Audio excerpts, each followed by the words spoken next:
Good afternoon. Good afternoon. Thank you for joining us today.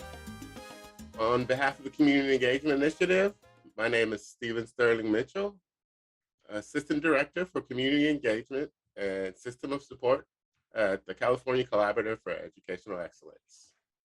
Today, you're here to learn a little bit more about the Community Engagement Initiative and specifically our expansion to include Cohort 3 district teams. While we go through the meeting, we'll pass it along to several of our lead agency partners and district team leaders and members of our Cohort 1 and Cohort 2 district teams. To start, we'd like to share a quick video welcoming you into the space today.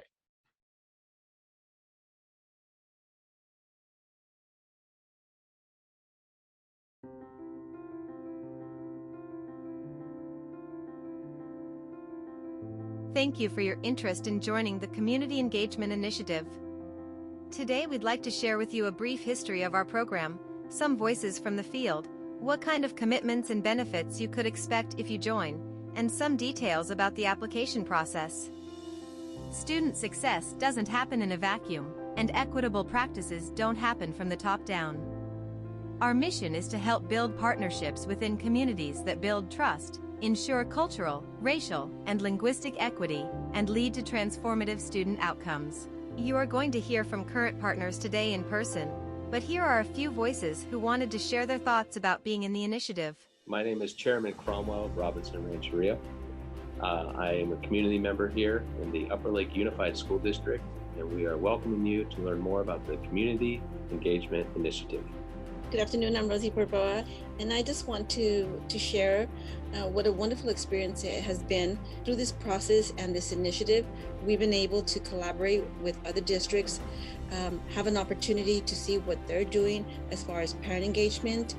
And that whole process has really helped us be better informed, refined our initiatives. And so this entire process and the support that we have received has been really beneficial. And I highly encourage you, if your district is interested or thinking about improving parent engagement, this is the way to go. My name's Ivana Dodge, and I just want to encourage you to join the Community Engagement Initiative because it will provide you with an opportunity to learn, to grow, and to be with people throughout the state of California who are doing their best to work on family engagement. We hope you will see in our team and our meeting structures how much we value relationships. That's no coincidence. Relationships and partnerships are at the heart of what we do. CEI is peer-led, and by making the commitment to join, you would also be making a commitment to learn and lead. Hi everyone, I'm Jamie Lally. I am a community school manager here in the Oakland Unified School District. We cannot wait to engage with you in the Community Engagement Initiative. Come join us.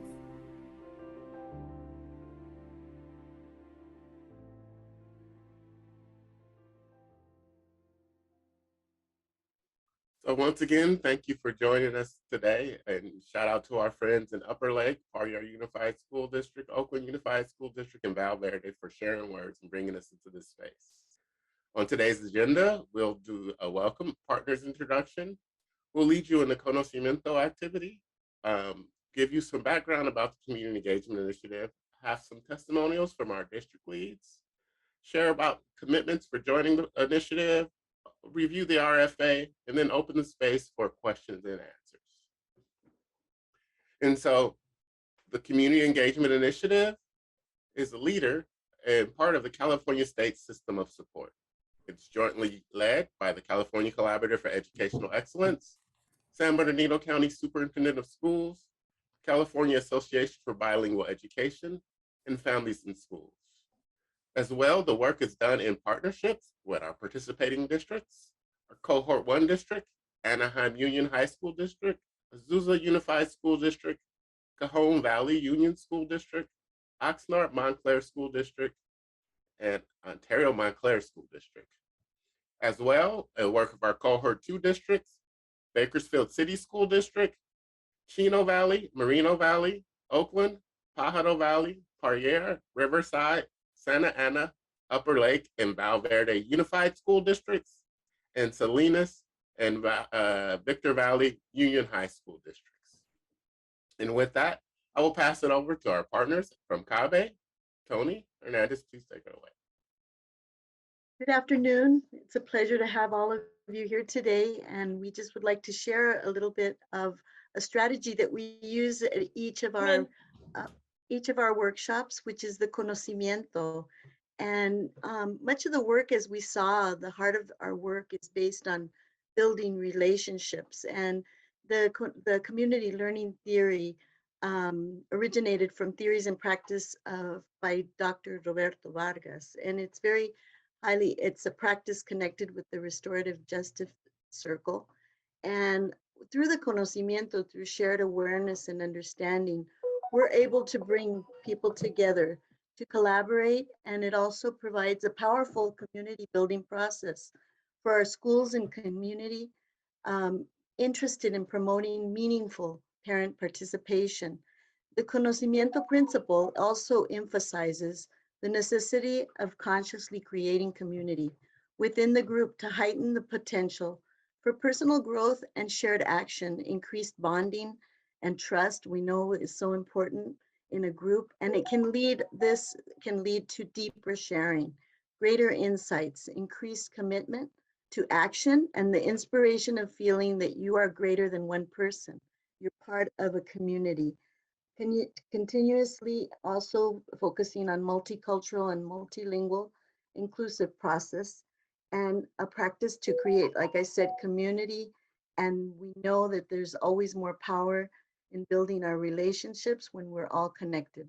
So I'll continue, and I'll pass it on to my partner from Families and Schools, Mariah, and she'll lead us into an activity. Thank you so much for that, Tony. And thank you for so beautifully going over what conocimiento is and why we use it here in this space. I really appreciate you for that.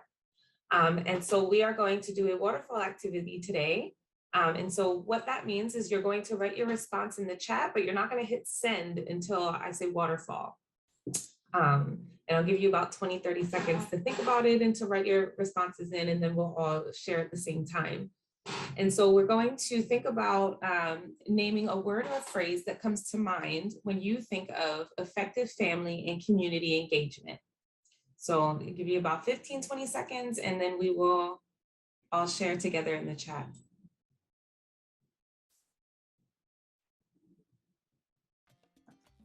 All right, and in 5, 4, 3, 2, 1, waterfall. Oh, look at these. Yeah, we got some really good things in here. Okay, so we got valued voices, relationship between school and families, showing up, inclusive, relationship, innovative, reciprocal. Yes, that's really, really good. I didn't see that one yesterday. Tuesday, I don't think. Authentic, everyone's voice is heard, success, making time to connect with each other, transparency, voice connections, communication, love and care, empowerment, sense of belonging, trust, trusting relationships, partners build on purpose for child success, love-led, trust, collaboration, relationships. Yes, okay. Well, I'm glad that we were able to have this little space together, and you can see how many of us are on the same page with the things that we value as far as this effective communication and family community engagement goes. So excited to continue that on as we move forward. And so I am going to pass it on to my colleague, Tina. Thanks so much, Mariah. Just want to make sure as we look at this work that we give you some background for the initiative and the tremendous amount of years that actually went into the initiative. Next slide, please. So as we think about this, while there are amazing lead agencies doing this work, there are districts doing this work, it started long before 3 years ago, right? It's really about the students and families who have organized over the years, who have continually advocated for over a decade to ensure equitable funding and really authentic engagement to inform our spending priorities. Next slide, please. So as we think about that advocacy over the last decade, right, really specific to the local control funding formula, some of the key wins that we had were requirement to increase or improve services, looking at the dollars associated with the concentration funds, making sure that parent involvement was uplifted, including the Parent Advisory Council, and that students' voice was being heard and consulted in the process. Next slide, please. So as we think about this, really want to lean into, as we think about the community engagement initiative, is around the Defend and Mend Coalition. About 15 organizations really led by public advocates and CFJ supported AB 2820 for meaningful community engagement and positive school climate for effective implementation of LCFF. What did that entail? A lot of meetings in Oakland and Sacramento, rallies in Sacramento, and meetings with both the governor's office and the Department of Finance and legislators. Before the $13.3 million for the Community Engagement Initiative was allocated and was set in statute. Next slide, please. And as we think about this, the work they did, as we think about advocacy, was the research. It was ensuring that they were lifting up parent voice, student voice, and community voice. And I'll now defer to Marisa, and she will give you some more context around that work. Thank you, Tina. Hi, everyone. Very nice to be in this space with all of you together. My name is Marisa Lazoneco, and I'm with one of the partners from San Bernardino County Superintendent of Schools. And I'm excited to have our team here present as well. So thank you, Tina, for walking us through that important history that led really to important findings around this work on how do we engage families, how do we engage the community, how can we have authentic community engagement at our sites and our districts. And so the important findings have really helped us focus the work. These 6 core root causes of ineffective community engagement have lifted those practices that hinder, or lack of practices that hinder, authentic engagement. So the work that we've engaged with Cohort 1 and Cohort 2 is to address these 6 core root causes by looking at the practices that directly address them and impact them in positive ways. From shifting that from the lack of belief that the system is critically dependent on the relationships to looking at the positive relationship building strategies districts have in place. Looking closely at what is the lack of belief in students and families as experts, to moving forward and lifting the practices where families are true partners, where the communities are coming in and making decisions authentically with the school sites and districts. Looking and addressing at the lack of committed and consistent district and school leadership, especially in this time of days, as we have a lot of staff moving, staff retiring. How can we keep that consistency? And so looking at what districts and school sites are doing to build systems that support community engagement. Looking closely at the lack of understanding of what we mean when we say effective student and family engagement. What are these 13 districts that we have at the table have in common? What are some practices that really lift family engagement, student engagement? What do they mean by that? And how have they communicated that amongst their leadership, amongst their community? How do they create buy-in within their school cultures? Addressing the lack of inclusivity based on race and culture. Also looking at the systems. Are the systems family friendly? Are they community friendly? Do we take the time to really bring families and community partners authentically in that conversation? Do we take the time to understand what we mean? And so this amazing Cohort 1 and Cohort 2 experts have joined us and looked at these 6 core root causes and what practices can we lift that really address this 6 core root causes. Next slide, please.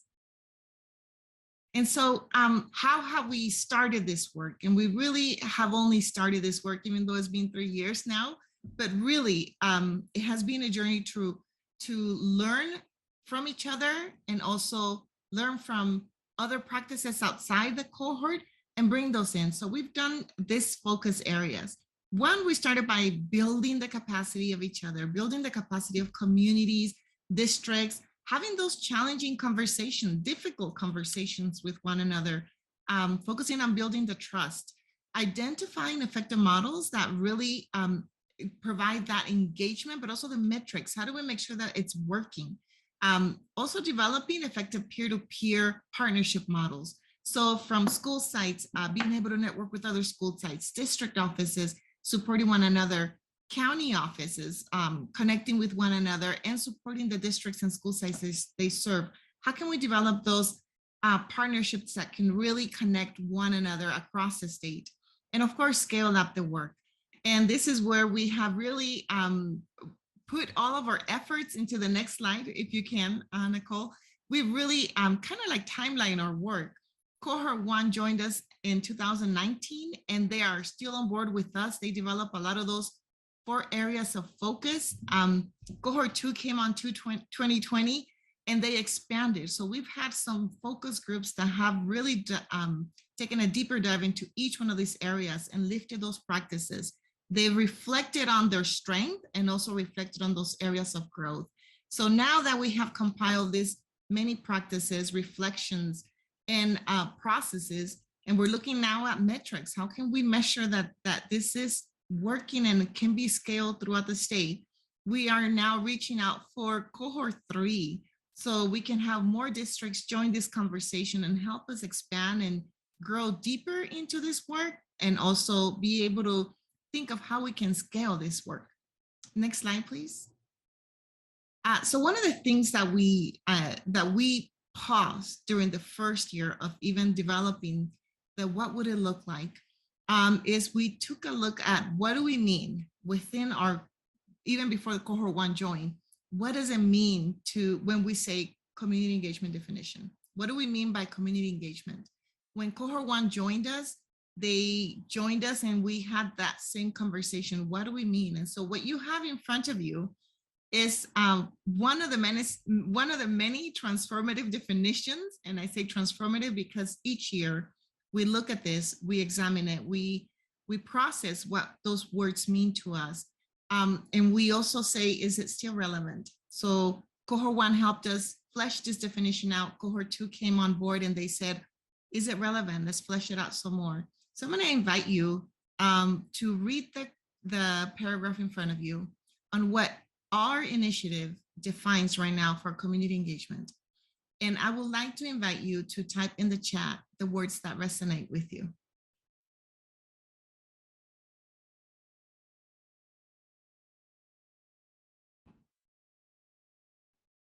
Thank you, Tony. Nurture, build trust. Thank you. Equity. Thank you so much. Transformative, authentic. Yes. So all these words really in our work, in our conversations, they move into actions. How do we make sure that these words become actionable and can be operationalized at a school site, at a district? What would it look like in our communities? Next, please, Nicole. And so those words really come to life each time we meet with our cohorts. And what you have here, it really is a snapshot of how we can explain our world to you today. So what you see in front of you, it's what we call it the different spheres. I call it now the nested levels of support, because they really are nested levels that support students. We're always keeping this conversation student-centered. And so from the center, you see the organizations that Stephen introduced at the beginning. We have CCEE, San Bernardino County, Superintendent of Schools, CABE, Families in Schools. And we brought on board our amazing Cohort 1 partners, which you see in that outer layer. We have Anaheim, Cajon, we have Azusa, Ontario, and Oxnard. And we have Shasta as well as one of our county leads that came on board during Cohort 1.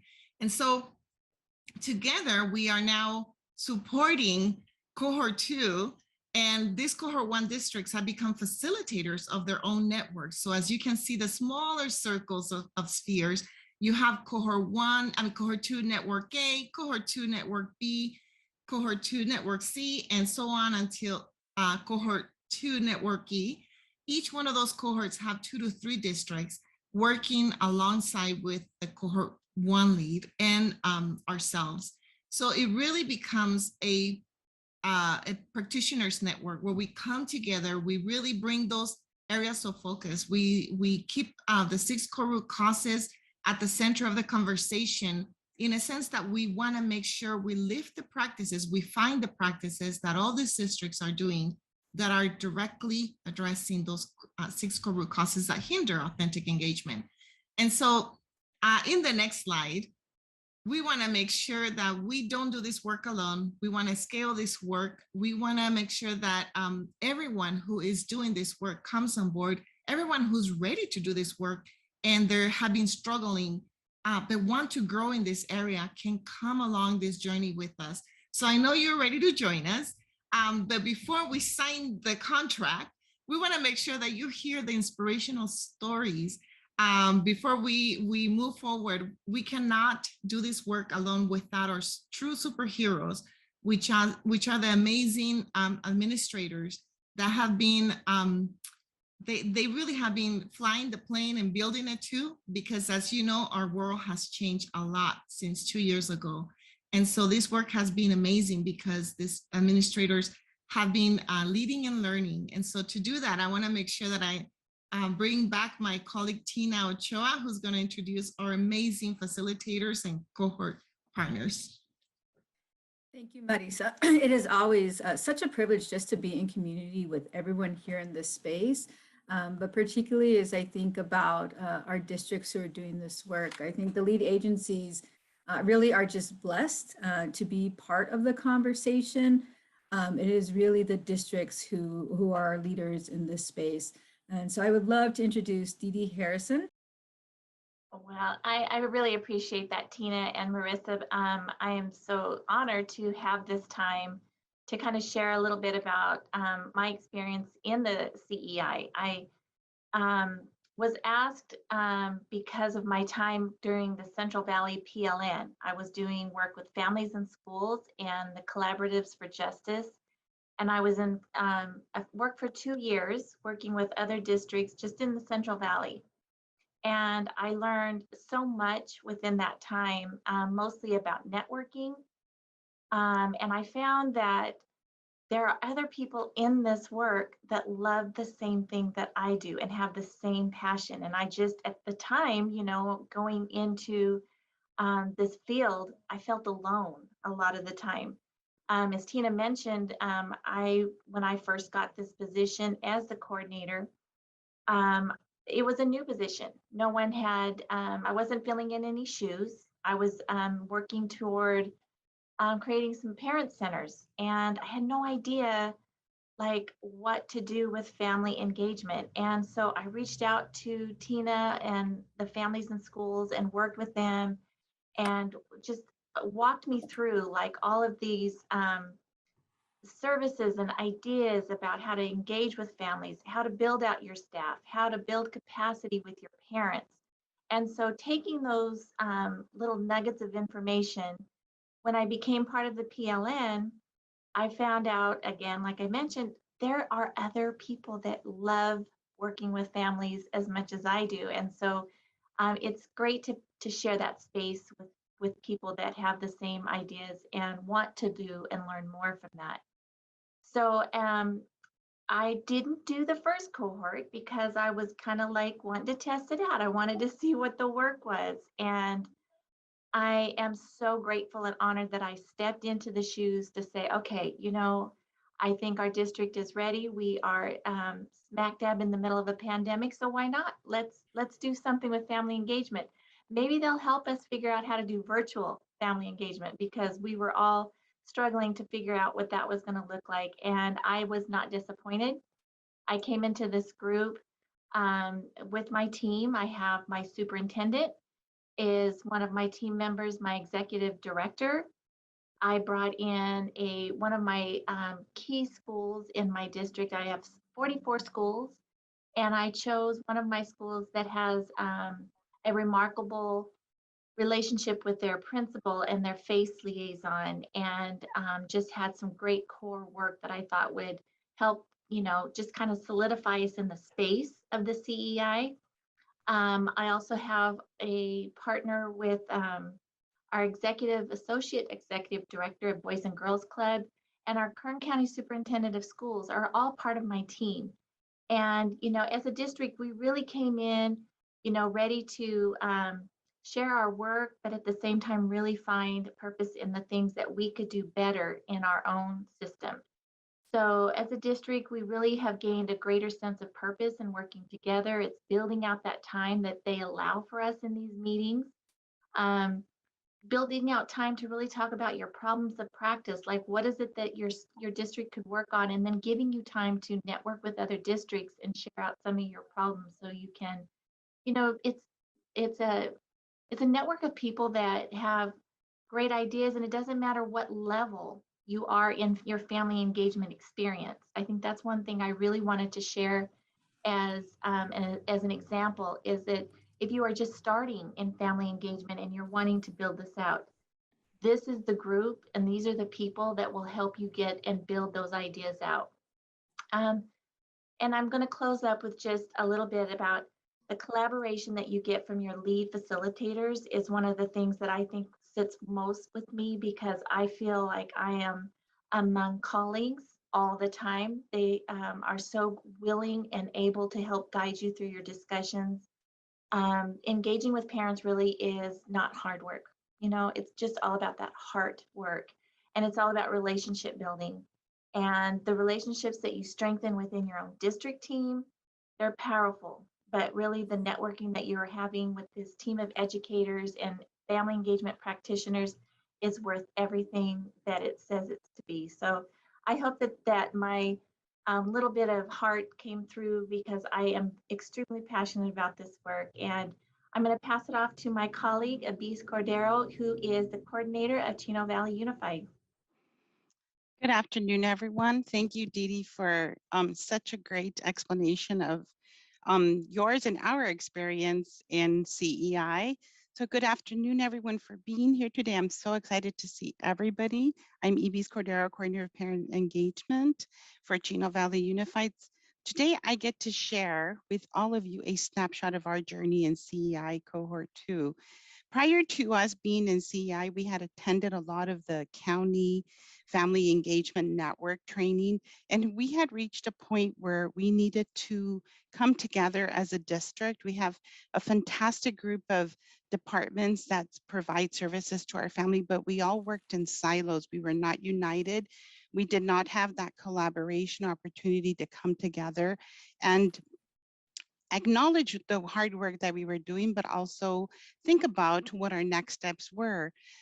Being part of CEI has allowed us that opportunity. We meet regularly outside of our EEI meetings. We meet as a group and we continue to collaborate, and we have representatives from all stakeholder groups in our district. We have also brought in the city of Chino as one of our main community members into our team that helps us look at the next steps and also the possibility of bringing those into our district.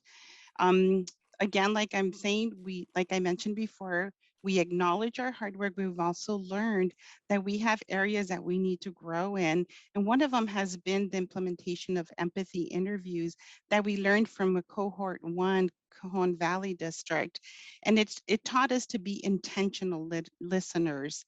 We listen to one another, we're very intentional about it, and we follow up with action, with strategies to continue the work in creating that action plan to grow and identify problem of practice for our district.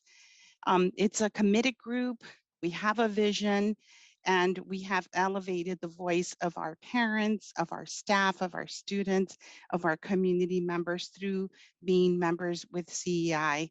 And the big question is, why should you join this wonderful community of CEI? It's an opportunity for you to showcase your community engagement practices. And it's an opportunity for you to elevate the voices of your stakeholders. Thank you for your time. I'm going to pass it over to Dr. Carla de la Torre, who will share her experience or their experience with CEI. Thank you so much, Iris. Hola, hola a todos. ¿Cómo estamos? I hope everyone's doing very well today. My name is Carla de la Torre, and I'm representing Val Verde Unified School District and our amazing family engagement team led by Ileana Dodge, who's also on the call with us today. So I just want to recognize her. So I want to echo everything that all of our wonderful colleagues just shared, and also just be a little bit candid about our experience. When we first set out on this community engagement initiative, we were somewhat intimidated, just to be very honest, because we knew it would be a hefty commitment in our already very, very busy schedules. And, you know, I just want to share, when we joined, this was pre-pandemic, so I can only imagine what some of you might be feeling prior to taking this journey, but I can assure you that CEI has been a saving grace for our team. It's been almost like it's gonna sound funny, but like a magical time machine that has helped us to really slow down time, to come together in a way that we can really focus in meaningful ways, connect with one another, connect with our work on deep, deep levels alongside, like many of our colleagues have already shared, alongside like-minded teammates throughout our state. And so essentially CEI, while yes, being a very real commitment, and we took it very, very serious, it also gave us the tools, the processes, and a space, very importantly, a space to remain centered on our purpose, which is partnering with our families, and even growing that purpose during 2 really hard years for California educators. So, you know, rather than taking away, it felt like CEI gifted us meaningful time when it was needed most, and we're extremely grateful. As a district, we wear our CEI badge with great pride because we believe in what it represents, and because it feels amazing to be at the table with California's family engagement leaders and change agents. Joining CEI is really you become a part of a tribe. You become a part of a familia, and we say that we are familia. You become a part of a decision-making team where together, all of us, we have this unique opportunity to really shape family and community engagement for the state of California. And so we love CEI, we know you will too, and we hope to see you guys next year. Well, just to tell you a little bit about my experience with CEI and our initiative and what we've been moving forward is really the heart, as you heard about it several times, the heart of what we're doing is building relationships and connections. And I think that's what CEI has modeled for me through the cohort, is we've developed deep relationships with one another, which helped us then take those relationships back to our districts and further our relationships with our principals, our teachers, our families, and our students, and really further that idea of building authentic and meaningful relationships. When I think of transformative, one of the words I put up when we talked about it just a second ago, what was transformative to me was the idea of, they really challenged us to think about problems of practice, areas of that we might not want to otherwise face as a district, something that we might keep in the back closet and not share with anybody, kind of dust that off, unpack it, look at it, challenge ourselves. One of the things that we challenged ourselves with the idea of, we looked at our surveys, parent surveys, and one of the questions was, does your school deliver on promises? My school delivers on promises. And we looked at that and we realized that our feedback wasn't the greatest. So we went back to our principals and had conversations about what authentically can you do to listen to your families, to understand why they might be struggling with this, why they might not feel that their school is delivering on promises. And that was one area that the CEI challenged us in realizing that the one way to solve that problem was through the essence of family engagement, which is relationships. So we went back to relationships at our core and looked deeply and had each of our principals have conversations with families, not just the engaged families, but the families that were disengaged. And what did they feel like was not being delivered upon? And then we took action on that. And then we'll evaluate it again during our next survey. So that's just a quick example of how the CEI has transformed the Cajon Valley Union School District. And I'm gonna go ahead and hand it off to Alicia Jimenez. Thank you, Mike. It is a pleasure to be here with you all, talking about such an important and profound partnership that we must have at all school districts. CEI and this and the opportunity to learn about best practices definitely allowed PVUSD to dive deeper into what we were not really seeing. This pandemic allowed us and gave us the opportunity to really look at which families are we not really inviting to the table and why. Is it because we don't speak the same language, or is it because we are neglecting the families who are not able to access digital devices? There were some amazing conversations that we've had over the past year and a half through this partnership with CEI and the other districts of looking at our own problem of practice. What is it that we're not doing to make sure that all of our families feel that that they belong in our school district, that their voice is being heard? We have taken it upon ourselves after learning more about the authentic collaboration with parents to make sure that every time we are about to make a significant decision that is going to impact all of our students and community, that we actually involve them in that decision-making process. And we have found that through surveys, it's a very important way of hearing back from them. Surveys that are meaningful, surveys that after we actually close the survey and act on those measurable questions that we had on that survey, that we share with our families what those actions were, that we share with them what the outcomes were. It's very important. So we make them part of it all. This partnership with CEI and the rest of the districts in Cohort 1 and Cohort 2 have strengthened our commitment to really bring in families as partners in our everyday decision-making process, while we keep children at the center of every one of those decisions. And just to end and close, I'd like to say that our theme this year and our commitment has changed from taking a look at the whole child to taking a look at the whole family and continuing on to the whole community. We cannot do it with being alone. It has to be the family, ourselves, the family, and the community in partnership to improve the lives of all of us. And with that, I'd like to pass it over to Dr. Bryant, the director of Azusa.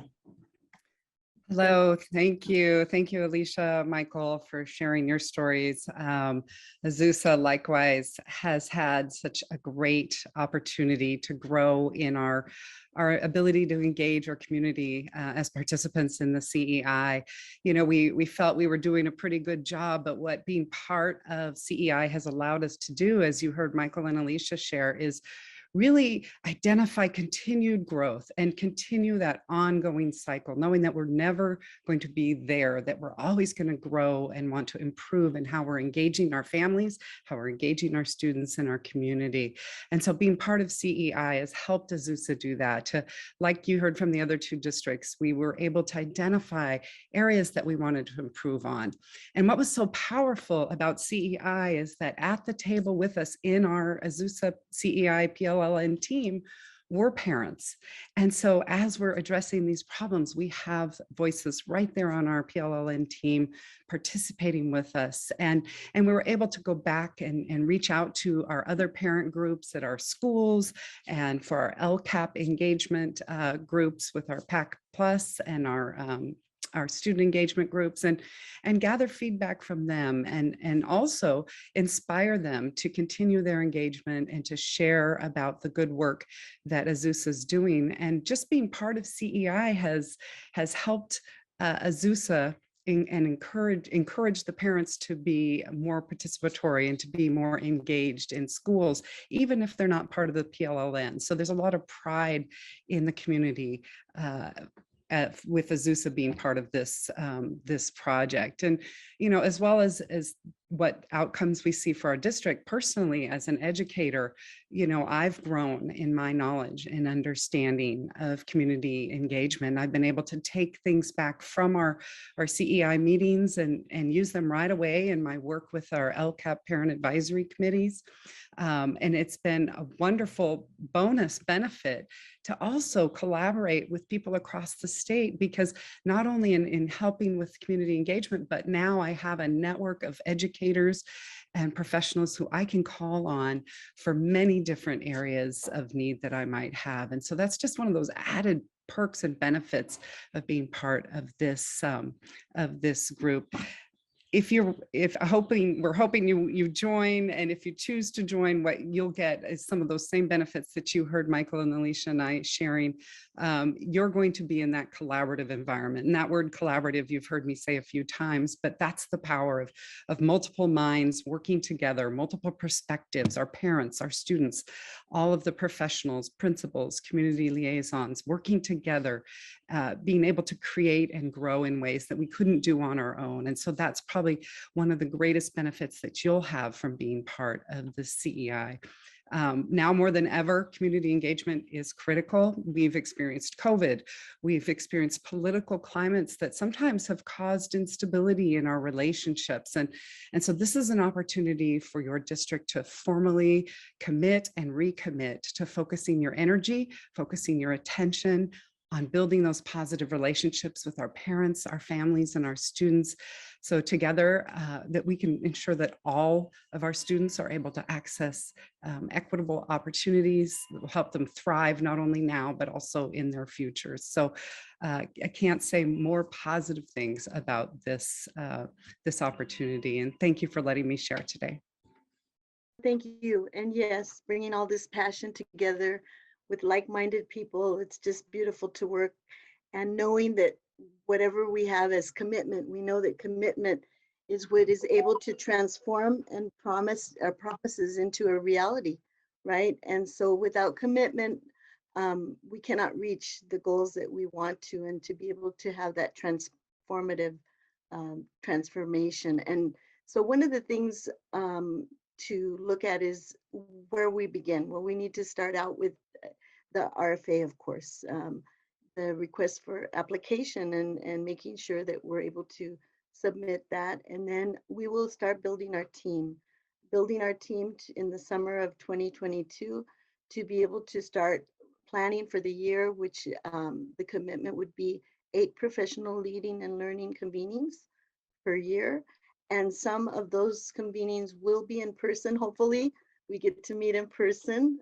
I know despite the fact that we weren't able to work in person this past year, we still were able to build very strong relationships, and also to have those sessions, and team collaboration happens in between as well. And of course, the networking, which is sharing and learning strategies that we know are effective, and helping to build on those problems of practice that Mike had mentioned, and scaling up, now this work we want to continue to build the relationships and identify metrics. That's one of our main goals, is how do we measure this work? How can we realize what is being effective, what is giving results, and how we can help other districts to reach their outcomes by different strategies. We have built toolkits as well that we've been able to share. And just how building our team, many of you might wonder, well, what does that look like? And on our next slide, we'll be able to see who are the people that we'd like to have in the room. As Alicia said, it takes all of us, right? The Peer Leading and Learning Network, the PLLL team structure, would be someone from your district, someone from your staff or leadership. To be part of your team would be very important. Decision makers need to be hearing from everyone on the team, school site staff, leadership, your students and your families. The voice has to be heard from everyone across the whole community that's involved. Community-based organizations that can help schools to leverage some of those services that their families are seeking, and also their staff and their leaders, the County Office of Education representatives. So these are some of the people that you would want to consider to be on your team, and that is part of the commitment as well. And if I think on the next slide, we have some of the benefits, of course. Well, one of the benefits is to be part of a systemic change for community engagement in the state of California, to learn effective practices across the board from each other, sharing strategies and processes that are in place, and learning about how we can engage in open dialogue on difficult issues, having difficult conversations, and building that trust and improving local and pupil outcomes, because we know that that is our main focus, and partnering with other communities and school districts to help support and improving our community engagement practices, those policies, systems, and structures and procedures across the board in the state of California. And there is a stipend. Each district will receive a stipend in addition to any travel cost. So travel cost is aside the fact, and current stipends are $30K per district team, 30,000 per district team. So these are part of the benefits, besides the fact that we get to be in the same room with like-minded and passionate people towards the same goal. So we thank you all for being here today, and we hope to see you become part of our team. And I'll pass it on to Tina. Great. Thanks so much, Tony. Thanks so much, Tony. I appreciate that. And please, please, as Stephen was saying, definitely don't hesitate to share your questions in the chat, and we'll make sure and follow up with it. So now that you've just heard really the passion, the heart of these servant leaders who are leading these work, as you heard from our district superheroes, is just wanting to make sure that we can highlight a couple of items. So as we think about the RFA, what does that mean? That you need to submit a letter of interest. That letter of interest is up to 3 pages, no more than 3 pages. Well, you'll share with us information about your district, about the school site you have identified to do this work, and also sharing examples of community engagement, not only your successes, but your barriers, right? We want to understand where it is that you would like to grow. So where you are going to lead us in this effort, but also where you want to grow. Those 3 pages, that letter of interest, must be submitted by no later than 9 o'clock on May 17th. So take a moment, put it in your calendars right now, get it scheduled. That letter of interest, no more than 3 pages, May 17th at 9 o'clock. And then once that has been submitted, the leads here will take a look. We will be reviewing those letter of interest, and then we will be notifying those districts who have been identified to join the initiative by May 29th. So again, the letter of interest is due the 17th, and then we will follow up with you by May 29th to confirm that you will be moving on with the initiative.